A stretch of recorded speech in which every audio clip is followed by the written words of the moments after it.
Are aliens really real, and why can't you see any of them in India? Let's find out together. Let's get into it. Aliens always fascinates, yes. What aspect of it? See, this is a very interesting question. Alien we call are intelligent creatures, living things, sometimes more intelligent than us or not that much intelligent than us. See, we call ourselves an evolved creature, no? You know everything, you know how to communicate, technology is all with us. But just imagine just 100 years back, you are nothing. You are not having these microphones, these cameras, these lights, the communication system, the television, nothing was there just 100 years back. Our history is not 100 years. Our history is in millions of years. The whole human race evolved over millions of years. But in the last 100 years, you achieved all of this to talk about going space and talking about aliens, etc. Just imagine there is another civilization out there which is just 200 years behind you. Hmm. They are very good, but they don't have these technologies. Hmm. Just otherwise, you imagine there is another civilization which is 1,000 years ahead of you. 1,000 years is nothing in the cosmic scale, you understand that. So they will be so evolved. In 100 years, you can make this much of progress. Just imagine in next 100 years, where will you be? Or assume in next 1,000 years, where will you be in terms of the progress of technology? So then a society or evolution or a alien system which is 1,000 years progressive than you will be always here. They must be listening to your podcast right away. Yeah. And they know what we are, and they will treat you like a earthworm. For us, we are nowhere. So I always believe that there is alien around us, must be much evolved, because we are not the one that has come in the recent times. We were the very recent origins of life form. Possibly there are origins of life and much evolved life everywhere in the universe. No doubt about it. I'm loving speaking to you, sir. Feel like I'm talking to a big brother who thinks in a similar way about aliens, about extraterrestrial life and science. The Yes. thing is, often when one speaks about these kind of topics, you're rejected by large sections of society because as one grows up in the world, you're told to kill off your inner child. But I feel that that's very important for the sake of imagination, creativity, and therefore your work, because there's a difference between being scientific and scientific. Scientific helps you discover the unknown, scientific makes you reject the unknown. Maybe that's a good definition. But let's actually speak about this alien situation, sir. How come UFOs are only spotted in America and South America? That's where you hear most of it. See, many a times these type of observations are much more feasible in the northern latitudes, southern latitudes.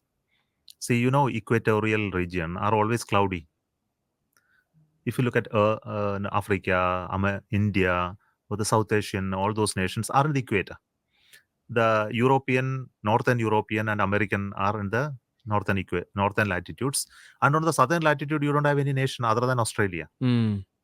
Gotcha. So, if any events of this nature, especially the events in the sky where there is, for example, auroras, you are able to see in the northern side. The solar related effects are mostly seen in the northern side.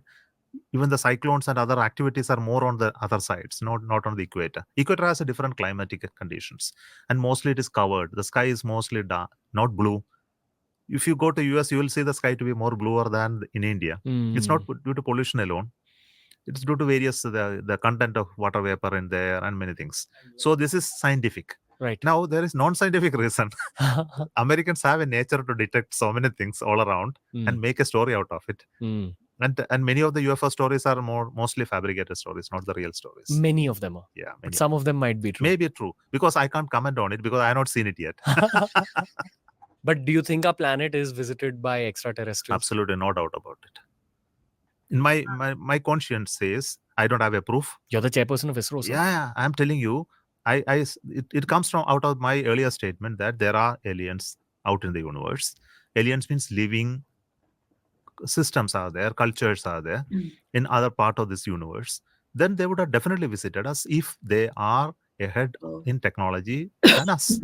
Say 1,000 years, 10,000 years ahead. 10,000 years again is also minuscule time scale in the evolution of the universe. Just imagine a a society which is 10,000 years ahead in technology compared to us, where will they be?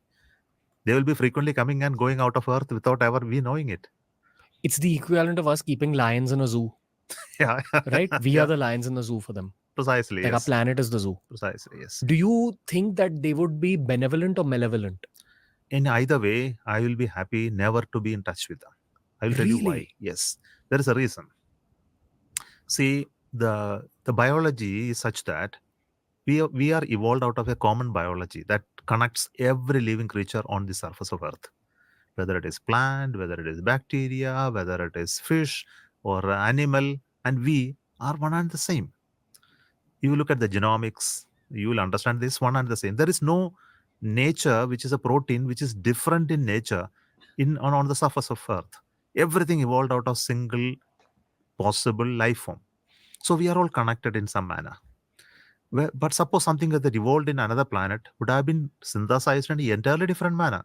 It may not have the similar genome structure, it may not have the similar protein structure, and it is utterly dangerous for all two life forms to come in contact with each other. The moment it contacts with each other, something has to overtake the other. This is the nature of the life. Okay, one will not allow the other one to survive. It has to be overtaken and destroyed. Wow. So unless they have a conscience about this, okay, they realize these two are different and we need to remain disconnected in terms of the body or the chemistry of it, and keep that apart and work together to find a solution for us to meet each other, not at the level of the mind and the thought, but in the level of the body. If that doesn't happen, it will cause destruction either to them or to us. Basically, they might be carrying some kind of diseases I am which not can. talking in terms of disease. It's in terms of the way in which we live. The form of the body, our blood, our way we for example, oxygen. We breathe oxygen. What is the guarantee oxygen is the gas that they need for them to live? We don't know. Mm, In fact, I have seen a science fiction novel in which they breathe methane in one mm. planet. There is another, and they float on the air with a huge balloon on them. There was a NASA documentary on it. So such forms are possible, and they come in contact with us. It will be extremely dangerous for us, or we in contact with them will be dangerous for them. Okay. Do you believe in any of these theories like the lizard people or the Anunnaki, which say that probably they've taken human form and they are with us right now on this planet? And Because if they are 10,000 years ahead of us, yeah, they would have accounted for even this biological problem. possible. They would have found out a solution. I don't have a solution today to make these two work together, but they would have already found out a solution. We're just two lions talking to each Yeah. other right now. Those are the human beings outside the True, cage. true, true. Yeah, we can talk like that. Do the scientists at ISRO talk about extraterrestrial life to each other? There are many people in ISRO who are fascinated by all of this. So whenever we in free time, evenings, we converse in free times. Possibly we talk about all of this. Yes. Okay. Yeah. Especially with my younger colleagues, I spend a lot of time. Wow, you guys, what do you think? Honestly, what do you think? Do you think that aliens exist? Like coming from ISRO chief, wow. It was even for me, wow. Like he's like, yeah, there's no doubt that there exists. Well, what I loved, what he said, like I would never want to come in touch with them, and it made me think. Whatever they're talking about, there is a series on Netflix. I don't know the name.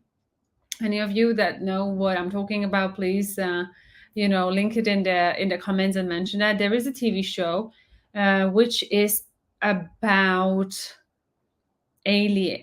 I think it's not necessarily about aliens, but it kind of is, and it starts with a communist China, and there is the scientist who actually got in touch with aliens, and basically they call us earthworms, so exactly like what he was saying, like it would be very dangerous for us to come in touch with us because it's a different life form. We don't know the protein structure and all of that, and you just really don't know the impact. It's very fascinating that to hear that they are even like having discussions about all of these things.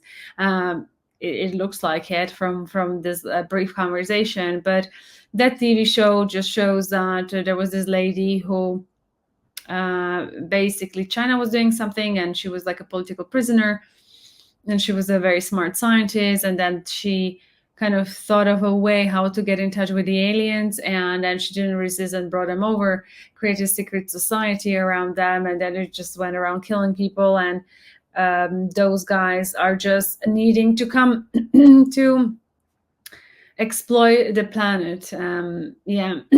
So use the resources. And it was interesting that Ranveer had brought into called in to the conversation the Anunnaki and all of that. And I feel like I've mentioned that many times in my videos.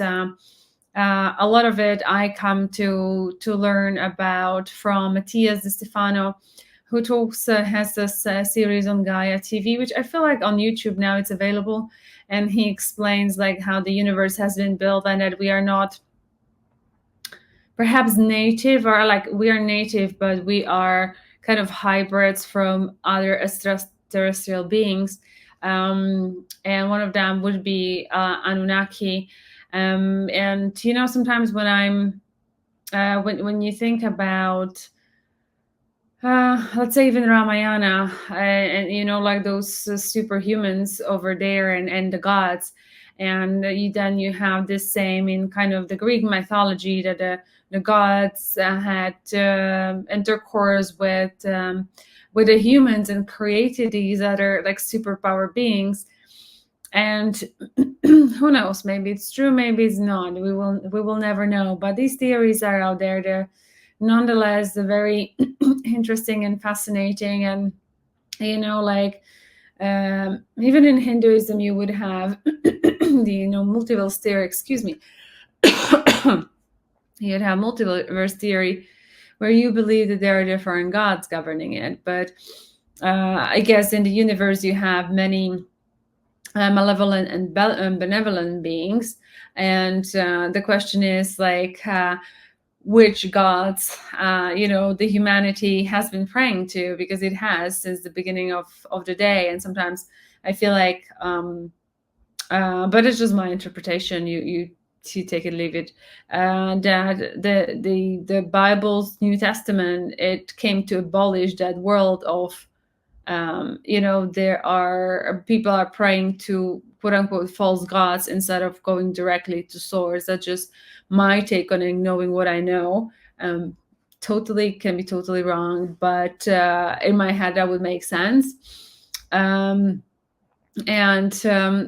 just, and like from the spiritual perspective, it's very tricky, because when you are able to channel, you have to be brutally